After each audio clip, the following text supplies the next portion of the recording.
The Trefoil Talks, celebrating 30 years of women of distinction.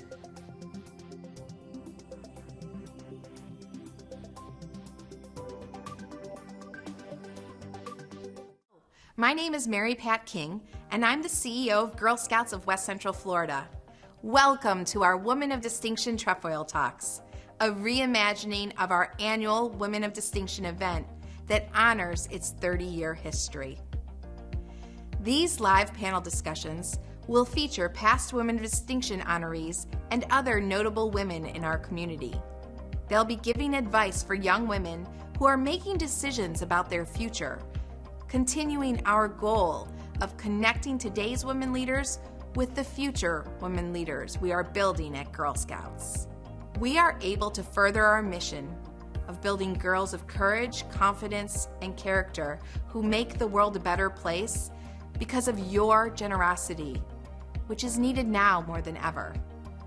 If you find this program to be valuable, please consider making a donation by visiting GSWCF.org/WOD, and we hope you will. And now, the Women of Distinction Trefoil Talks.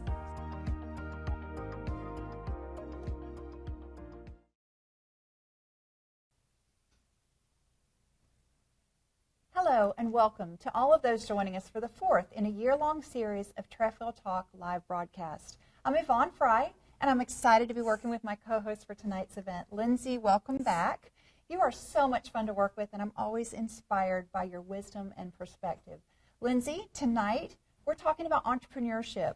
This is a scary or a little intimidating topic to a lot of people, but tonight we're going to hear from some very successful and amazing women who have created and seized opportunities that have brought them and many others a lot of success. Thank you so much. I'm super glad to be back and excited to be hosting with you again. And I'm super excited for this topic tonight. Entrepreneurship is one of the 4 pillars of Girl Scouts, along with STEM, outdoor, and life skills. And most people don't realize it, but Girl Scouts is the largest training ground for young female entrepreneurs in the country through our cookie program. I know that I've learned so much from selling cookies, and I'm definitely intrigued to see how that experience has prepared me and my fellow Girl Scouts for our discussion tonight. I love the cookies, and I love the entrepreneurship program here with Girl Scouts. But before we introduce our panelists this evening, let's take a moment to hear from a very accomplished entrepreneur, Lorna Taylor, CEO of Premier Eye Care, and a 2013 Girl Scouts Woman of Distinction, on why she supports Girl Scouts in this evening's program through her sponsorship investment. I'm Lorna Taylor, the CEO of Premier Eye Care and Woman of Distinction Class of 2013. Premier Eye Care is so proud to be the premier sponsor for Girl Scouts of West Central Florida's Trefoil Talks. Girl Scouting builds girls of courage, confidence, and character who make the world a better place. And as a Girl Scout, I know firsthand that the work this organization does is exceedingly important. At Premier Eye Care, we also work to create a safe place for women to excel and prosper. We ensure that women have equal pay to men and that they have equal access to positions at every level of the company, including the roles of directors, vice presidents, and officers. As business leaders, we believe in Girl Scouts and appreciate everything that Girl Scouts of West Central Florida is doing to develop and prepare our female leaders of the future. Thank you for joining us this evening, and we hope you enjoyed the Girl Scouts of West Central Florida Trefoil Talk.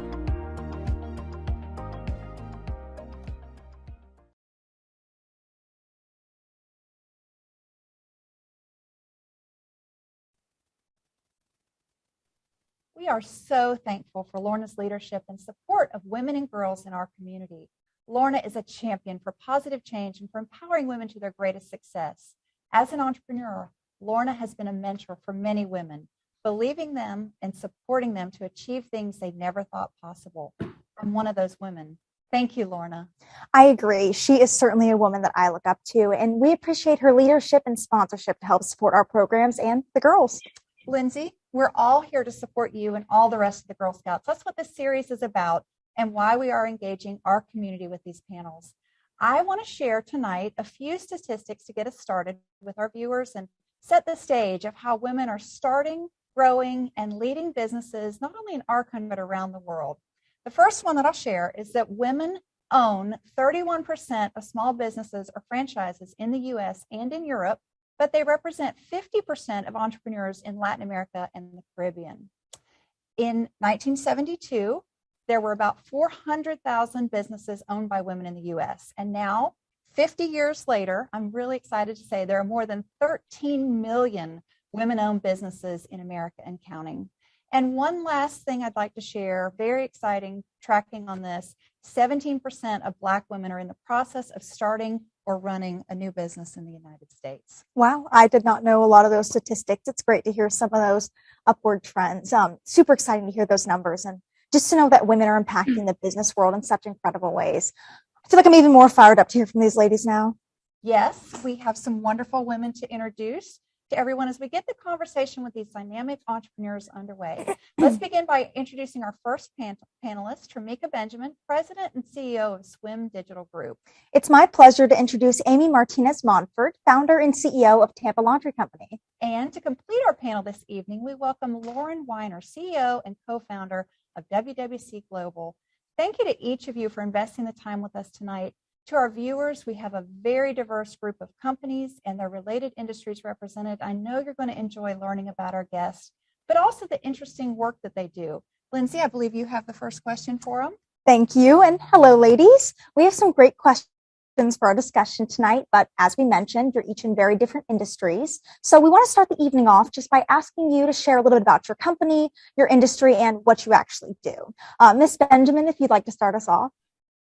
Sure. So thank you so much, Lindsay. Thank you, Yvonne, for having us here. I'm super excited to spend time with not just you two, but also Amy and Lauren. So my name is Trimeka Benjamin. I'm the president and CEO of Swim Digital Group. So we are a higher education consulting firm. We're a little over 10 years old. So I started Swim Digital Group because I knew that access to education at all levels, whether it's first generation students, underrepresented students, they deserved access and the ability to achieve whatever financial goals that they want to. So when we started Swim Digital Group, we started it with the intent of acquiring, converting, and bringing students through the funnel with community colleges and historically Black colleges throughout the country. Wow, amazing. Thank you. Ms. Martinez-Monfort, we'd love to hear from you next. Hi, everyone. I'm Amy Martinez-Monfort. I'm the founder and CEO of Tampa Laundry Company. Tampa Laundry Company is a full-service linen and laundry company, and our mission is to provide a clean, safe environment for people to do their laundry, no matter their socioeconomic level. So we serve people who come into our self-service laundromat with a few, dollars in their pocket to do their weekly load of laundry to large government contracts. And we treat everyone with the same care and concern and level of respect. So that's what we try to do every day, because laundry, most people don't like laundry, but it's kind of a necessary evil for everyone. So we try to make it a positive experience for them. Definitely. Thank you. And Ms. Weiner, if you'd like to wrap us up. Yeah, I'm Lauren Weiner. I'm the CEO and co-founder, like you said, of WWC Global. We are a government contracting firm. As most people don't realize that there are not only military and civilian government workers that support the work of the federal government, but there are also private firms that do probably a good third to almost a half of the work of the federal government is done in an outsourced way.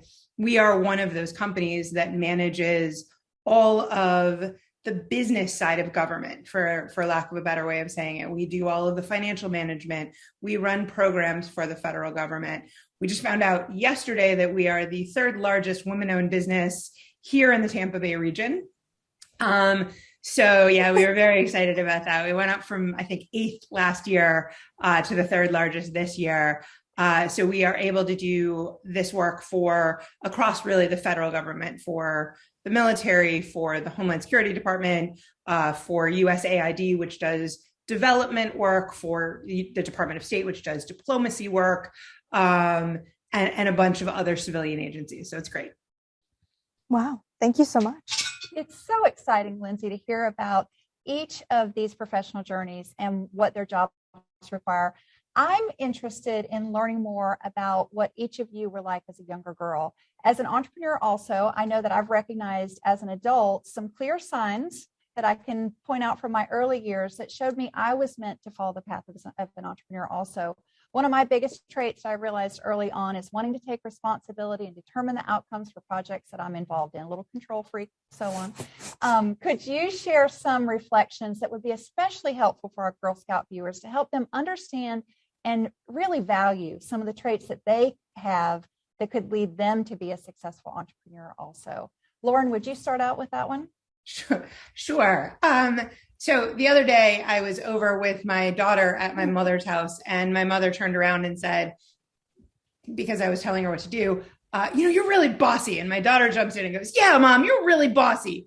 I prefer decisive. I prefer confident. But they're right? I was fairly clear about the way that we were going to go and do things from the time I was younger. And now I'm the boss of 350 people, which is, I think, actually what I said to my mother when she said, you're really bossy. And I said, yes, that's right. That's why my job is to be the boss. But I also have I've had challenges in kind of attention and staying focused on one thing. I always like doing 5 or 6 different things at once, and finishing tasks or doing something very long term was really difficult for me, which has always been a challenge. It's a challenge for my dad. It's a challenge for my daughter. And that actually has been one of the best things about being an entrepreneur. And one of the things that allows me to be a successful entrepreneur is to be able to multitask, is to be able to focus on a bunch of things at once, because as an entrepreneur, almost nothing comes at you one at a time. And so being able to multitask really was, I thought, a detriment, and now is a superpower. Absolutely. Absolutely. Well said. Amy, what are your thoughts on traits from younger that have served you well now? Sure. So I think the beauty of being an entrepreneur is that we come in all shapes and sizes. And I think when I think about my traits growing up, what I would encourage everyone to do, no matter how old you are, is to be your entire self when you're around people. And here's what I mean by that. So I grew up in a small town, Brooksville. It's about an hour north of Tampa. And now I live in a, medium-sized city. I live in Tampa. I was 5'2" when I started high school. I was 5'11" when I finished. So I know what it is to be the short kid. I know what it is to be the tall kid and in the back of every picture. I went to FSU for undergrad. I went to Florida for law school. So I know how to be a Knoll and I know how to be a Gator. I was a cheerleader in high school and I was the valedictorian. So I was sporty and I was a nerd all at the same time. So my thoughts for anyone who is thinking of starting their business or thinking that entrepreneurship might be a path for you, embrace your entire self. Be the short kid, be the tall kid, be the kid from a small town, be the kid from a medium-sized city. It makes you very relatable to people. And I think I find in business one of the best traits that I've been able to use in my business is being relatable to folks. And that's by being all of you. So if someone calls you bossy or whatever it is, just embrace that and know that one day it's going to serve you really well. Yes, I love that. Thank you. Trimeka, round us out on this one. I think the biggest thing that I could possibly ever say has helped me more than anything to know that I knew I wasn't going to work for someone forever, is I was always curious. I never had the answers most of the time, but I just knew, like, this does not work. There has to be a better way, or this doesn't make sense. There has to be a better way. I don't understand why. There's got to be a better way. Just those pieces alone make you about 10,000 steps ahead of the average human who probably will live the rest of their lives extremely happy working for somebody else. But that piece, that curiosity really, really sets us apart. You get that hankering at some point to have that curiosity of, if there's a better way, then I guess if I know there is one, it's my responsibility to find it. That's the spark. When that happens, you're going to know you got it. Yes. And it's crazy because you think that everybody thinks that way and you take that for granted, but they don't. And always pushing higher. And that's why y'all are so effective and succeeding. So. Yeah. I don't think I ever would have considered that, just being able to juggle multiple things at once and embracing it, like all of your different aspects of your personality would be such a beneficial trait. I feel like not being able to finish things or juggling a lot can sometimes be frowned upon. So that's a great thing to hear. I never realized some of the ways I approach life, kind of like that, could be indicators that I could be a good entrepreneur. You could. Absolutely. Thank you for your encouragement for me and all of the viewers. So my next question is going to be about challenges. What kind of challenges or failures have you faced, and how have you been able to overcome them or learn from them? Ms. Martinez-Monfort, if you'd like to start us off. So I know it seems a little bit cliche in today's world, but I think a major challenge that we're all still working through right now is COVID. It's been tough as a business owner to be a business owner that's forward facing to the public, where the public is coming in and out at all times with different mandates and things like that. But the reason why I think COVID's been so challenging is because I'm not only facing COVID as a business owner, I'm facing COVID as a mother, I'm facing COVID as a friend, I'm facing COVID as a daughter. And I think those are all things that make us who we are as women business owners and as business owners in general, that you've got a lot on your plate and you've got a lot to manage and you've got a lot of different people to manage through those challenges. And I think what I've learned the most through COVID is you just keep your head down and you just keep plowing through. And, you know, the goalposts seem to be moved back almost every day. But I think the blessing that I have of being a mother and being a daughter and being a friend and being a business owner is I can help a lot of people through what I'm able to do through this. So I've actually seen the challenge as a huge opportunity to be able to, you know, hopefully guide and be a positive light to people through all that they're going through. Wow. Very well said. Thank you. Ms. Benjamin, if you'd like to go next. Yes, absolutely. That was really well said, Amy. And I'm going to take your question and I'm going to turn it on its head just a smidge. I'm going to tell you of the challenges. There are 3 key takeaways that I've learned as I've grown through all of these mistakes. So number 1, entrepreneurship is lonely because you're going into territory that is uncharted. That's why it's called entrepreneurship. You're doing something on your own and you don't have a bat phone that you can be like, help me figure out how to do this budget. I've got taxes. You don't have that bat phone. But guess what? The bat phone is a training that you all have right now in Girl Scouts, because that is what I always go back to, is that really is the bat phone. That's first. Entrepreneurship is lonely. And guess what? If it's lonely, that means you're doing it right because you're ahead of the pack, right? That's number 1. Number 2, what I've also learned, I'm looking at my notes here, is setting boundaries. So what I didn't do in the beginning is know my lane, stay in my lane and master it. I probably did that 5 years into my 12-year stint so far, right? And so now all of a sudden I'm grumpy toad because I'm like, guess what? I'm not going to do that because that's not what swim does. Because before I just wanted to start my business like, oh my God, I'll do all these things that have nothing to do with swim. Well, now that it's like, oh, I'm a boss and I have humans and I've got to keep them on track and I got to keep them happy. You've got to realize that you have to set boundaries because people, your team, the people who follow you as a leader, they need boundaries to know where to put their brain. And then the last one I'll say is fear's good. And I mean, when I get scared, that means I'm doing something right. And I jump on the back of that horse and I ride it until I literally fall off. And I have a network of people that they're going to sit there and hold me and be like, girl, you know, you shouldn't have done that. And I love you to death. Guess what you're not going to do? You're not going to say you never tried it. You never say that I wish I would have tried that service line, or I wish I would have tried.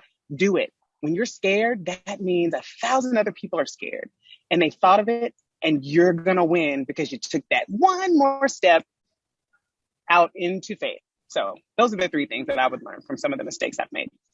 Wow. No regrets. No regrets. Wow. That was some great advice. Thank you. Ms. Weiner, do you have anything to add? Yeah. So I often say, turn challenges into motivators. One of the mantras that I have in my life tends to be, oh, really? Watch me. Right? When somebody says you can't do that, that tells me I can and I will. And so what I've been able to do over the years, you know, I'm a woman in a exceedingly male-dominated industry, right? We started in military contracting. We still have one of the largest contracts at U.S. Special Operations Command, where the SEALs and the Delta Force and the Special Forces, Green Berets sit. Women don't exist there for the most part. And we got a whole lot of pushback and we got a whole lot of challenge for, you can't do this. You as a girl can't do this, or, you know, that's not the way things are done. And so the mantra of, oh, really watch me, really has gotten me through those challenges to say, and I got to tell you, at the end of it, turning around and being able to say to the people who said, there's no way you can do this, and going, hey, we did it, has been probably one of the greatest parts of entrepreneurship is proving it and proving that your ideas can actually work. Absolutely. Absolutely. Challenges or failures can often be our defining moments, as y'all have just shared. And you've certainly shown that they build character, they create opportunity, and they always propel you forward. Even if it felt like you went back a step or two, you are well positioned. I'm sure your stories so far have served to inspire many who are and who will view this discussion to think broader about what's possible in their lives and facing that fear and so on. So let's go a little bit further. If someone was going to pursue a path towards entrepreneurship, how would they get started? I know it's a really broad question, but what were some first steps that were meaningful to you to get you going?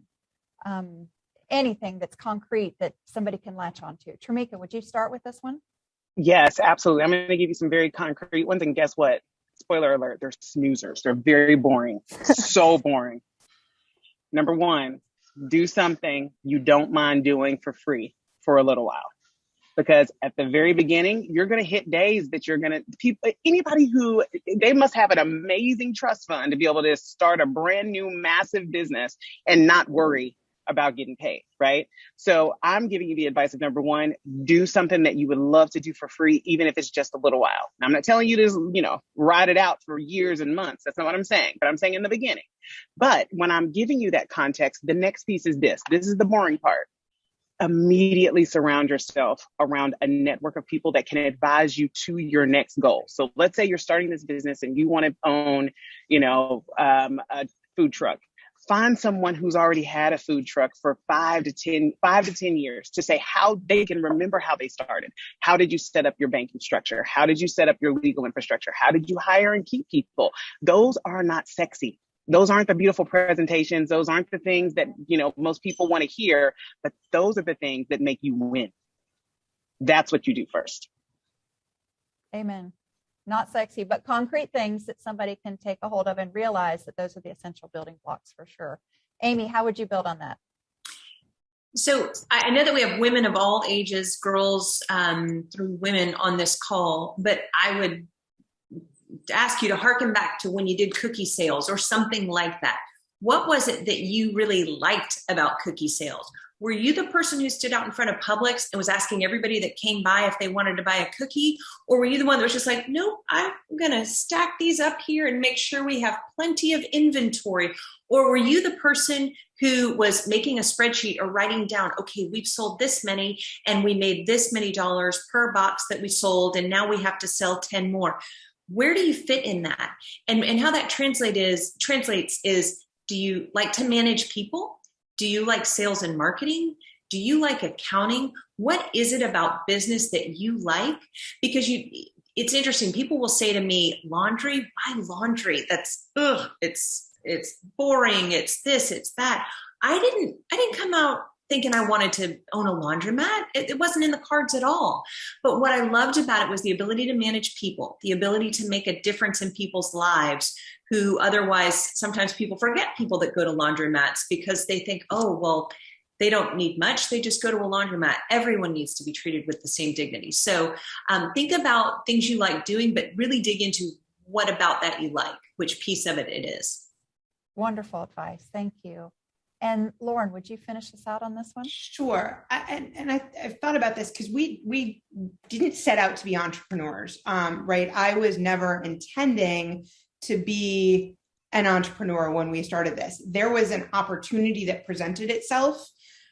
We were prepared for any number of reasons. The first of which is I had studied really hard. We had started teaching an MBA class, so I knew enough about business to kind of figure it out, and I learned it as I went. And I was able to take advantage of what was presented in front of me. So I prepped all of the pieces.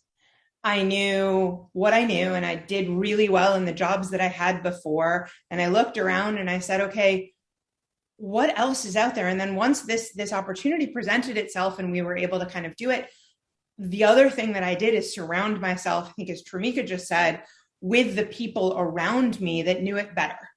And I have had a village of people around me that have been willing to reach down and pull me up over the years. And that's why I've gotten where I am. I have had generous mentors and sponsors and friends and people younger than me who are trying other things that are showing me the ways of how to do it. And I couldn't be here without that village of people. So my relationships, my ability to kind of make connections is probably the biggest driver of any entrepreneurial success and anything that you need at every stage of growth in the entrepreneurial space. Yes. And we have a responsibility at this point to give back. As Right. I mentioned Lorna earlier, one of those for me, we're all so grateful and the opportunity to invest in other people's lives. And I would say to those younger girls, if you ask, it's amazing how people will show up for you. So we've all seen that and been the beneficiary for sure. We've got 2 more questions. Before we go to your last question, we had one that came in from the chat. And this kind of builds on this last question as you got started. Then what was the biggest hurdle to becoming an entrepreneur or in your path for success? Lauren, will you pick up on that one and continue to elaborate a little bit? I would say my own vision. Frankly, I probably held myself back more often than anything else held me back. And I'm a pretty confident person. I've gotten much more confident. When I was Girl Scout age, when I was in the Girl Scouts, I don't think I was very confident at all.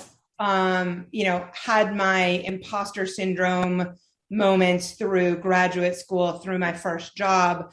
But I think that's what's held me back more than anything. And once I broke through some of that, once I got the confidence to say, I looked around and realized nobody else is any smarter than me. In fact, I'm probably smarter than a whole lot of people who are doing this.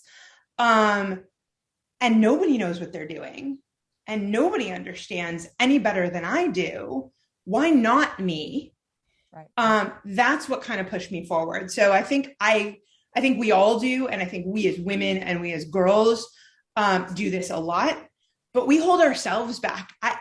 Nobody knows any better. All of us are making it up as we go along.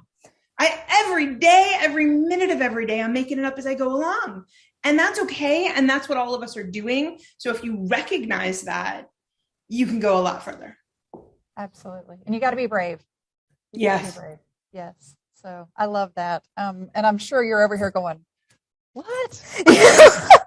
I'm sure a lot of our younger viewers are, but that's the real truth. So I really appreciate you being vulnerable in that way. I say I can't dream big enough for what God's got in store often. So yes.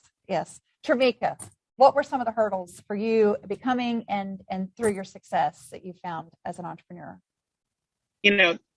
A lot of it sounds as though I'm echoing Lauren because, my biggest competitor in every piece of my life was me.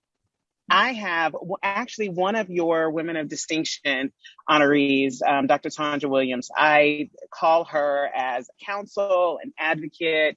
I just need someone to kind of talk out just new service lines or new ventures I'm going into. She's the president of St. Petersburg College, so she's in higher ed.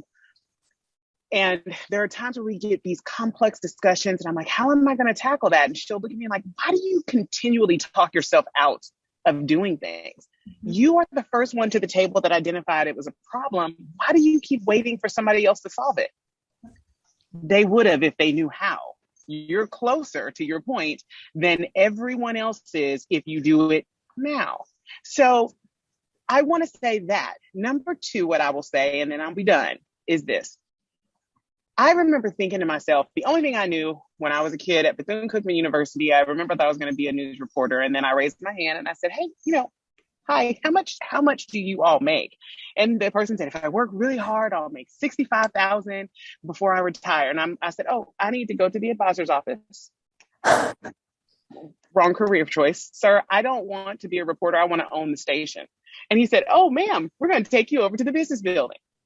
So what I realized then was not that I was being a snob about salary, because I was hashtag broke as a joke at that time. I don't know. Am I able to say hashtag broke as a joke, or is that lame because I'm old? You just did. It was okay. I just got to go with it. So at this point, I realized the difference between me and most people the hurdle is I can choose to stop or start at that very pivotal moment. When I raised my hand, I didn't know what was on the other side of that, but you just got to go and you just got to do it. But it's so scary.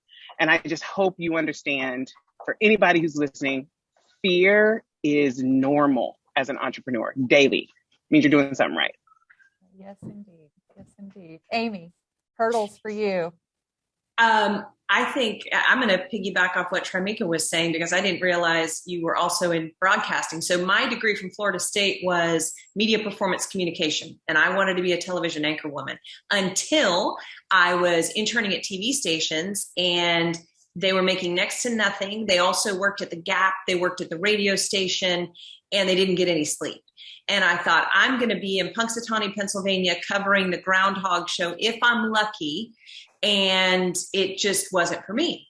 So I had spent 4 years getting a degree and realized that really wasn't for me. So my mom and I were on the way to a doctor's appointment. She said, have you ever thought about law school? I said, no, but I'll give it a try. So I decided to go to law school. So then I invest 3 years in law school. I'm practicing law, wonderful firm, big firm, making great money, great people. I was not fulfilled. I didn't enjoy it. So then I have that degree, and then I decided, you know what? I'm going to go be a drug rep. So I went to work for Lilly, the drug company, and I worked with them for 14 years and got an amazing, amazing education from a Fortune 50 company on sales and marketing.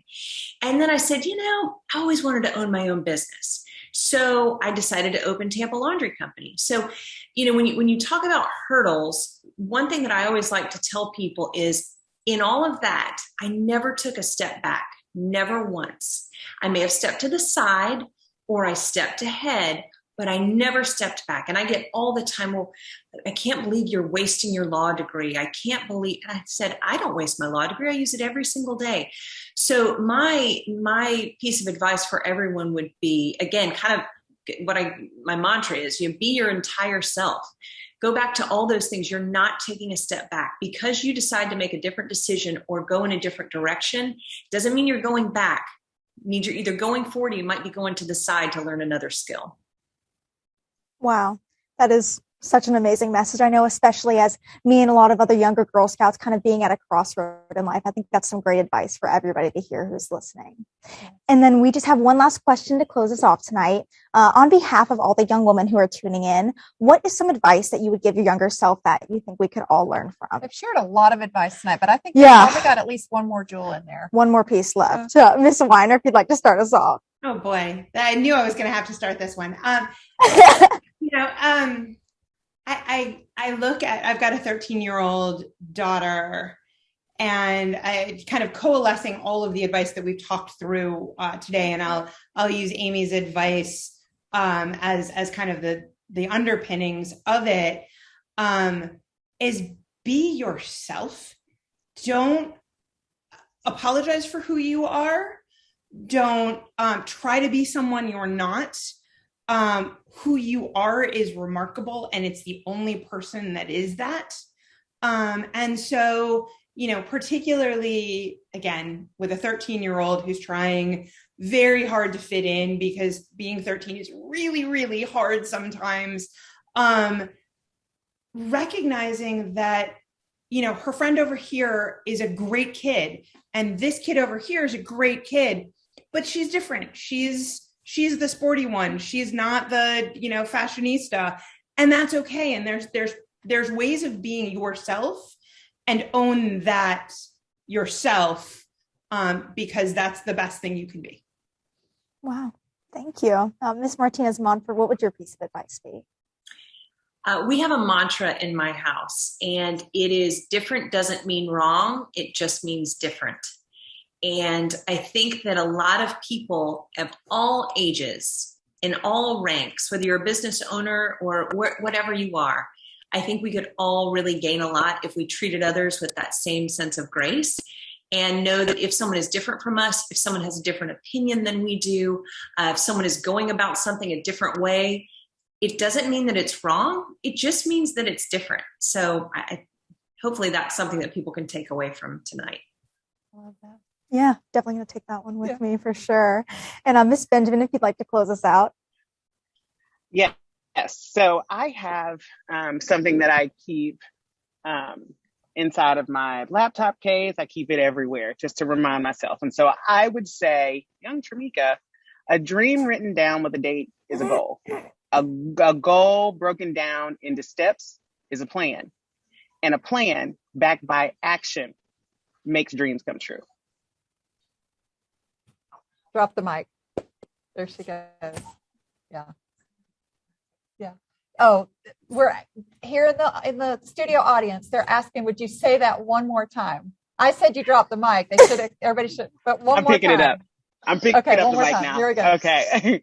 Okay. So, and I am in the airport. So please forget, the hustle is not free, by the way. So I am out at an airport. So excuse that echo. A dream written down with a date is a goal. A goal broken down into steps is a plan. And a plan with action items makes those dreams come true. There you go. High five. We're all about it. Thank you, each one of you, our panelists tonight, for your time, your wisdom, and your passion that you've shared this evening. We've all enjoyed it. Enjoyed the laughs. Hashtag broke as a joke. It's all good. It's all good. Thank you, each one, for joining us. Yes, thank you, ladies, so much. And to all my fellow Girl Scouts, thank you so much for tuning in tonight. And I hope you all enjoyed this experience and got as much out from it as I know that I did. Hopefully you all can take some of that advice with you. I know I definitely will be myself. If you're interested in staying involved with the Trefoil Talks, you can actually meet requirements toward earning badges by tuning into these events. So for more information, check out the Girl Scouts website at GSWCF.org/WOD. Lindsay, it's been an honor to get to co-host this panel with you tonight. I can't wait to see what you end up doing. I always say that, but I'm sure that we all took some very useful nuggets from each of our panelists today. And I told you there'd be a quiz later because I want to know what resonated with you. I am such a proponent for girls, especially, to know that they're, to explore that and to look at some things in a different way of what's possible in their lives to be fully empowered and supported in their own pursuits. So we're going to talk whenever we go off air. Okay? Definitely. I've been really glad to be able to speak to our panelists this evening about the entrepreneur journey. And I'm definitely very interested in whether this may be in my future. Definitely some of the mentions about juggling different things and maybe being a little bit of a control freak at times definitely resonated with me. So it was great to hear. Yes, we all got great takeaways from the conversation. Thank you to our viewers for joining us this evening. Also, we invite you to the next live Trefoil Talk in December. Our discussion will be with some amazing community champions talking about the work that they do and the impact that they have. Yes, and we want to again thank our sponsor, Premier Eye Care, for helping to make this panel a success tonight. Thank you again for joining us. We have one more message from Laura Webb, President of the Board of Girl Scouts of West Central Florida, to close out the night. Thank you, ladies. Good night. Good night, everyone. Hello, I'm Laura Webb, President of Girl Scouts of West Central Florida's Board of Directors. Thank you for joining us for our Women of Distinction Trefoil Talk. I hope you found it insightful. I want to give a special thanks to our sponsors, including Fried Egg Productions and Premier Eye Care, for their generous support of this project, as well as so many others. And thank you to everyone watching for your belief in girl possibilities through your support and participation with Girl Scouts of West Central Florida. We provide life-changing opportunities for thousands of girls and young women in our community. But we couldn't do it without you. You can still go to GSWCF.org/WOD to make a contribution. Thank you again. We hope to see you at our next Trefoil Talk and in person at our 30th anniversary event on March 18th, 2022.